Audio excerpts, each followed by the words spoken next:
In today's video, I am going to teach you how to enroll and unenroll contacts in sequences using workflows in HubSpot.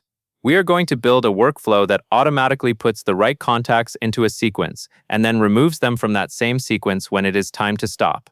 This is useful when you want outreach to run consistently while still giving you control over when the outreach should end. Start by going into your HubSpot account and opening the automation section. From there, select Workflows. Once you are on the Workflows page, click Create Workflow. At this point, you are setting up the automation that will handle enrollment and unenrollment for you. Next, click Setup Triggers. This is where you define your enrollment criteria, meaning the rules that decide which contacts enter the workflow.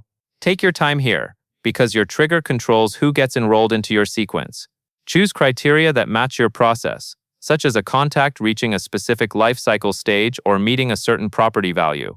The goal is to make sure only the intended contacts qualify.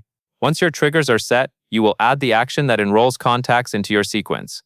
Click the plus icon to add an action, then search for Enroll in Sequence. Select that option and then choose the specific sequence you want to use. You will also choose a sender. The sender is the user whose account will send the sequence emails, so pick the appropriate person based on ownership or your team's routing rules. Keep in mind that the sender should have the right permissions and be properly connected for sending.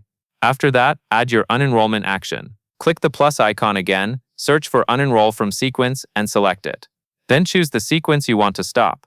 This step is important because it gives you a clean exit, so contacts do not continue receiving emails when they should not. Make sure you select the same sequence you used for enrollment, unless your process requires stopping a different one.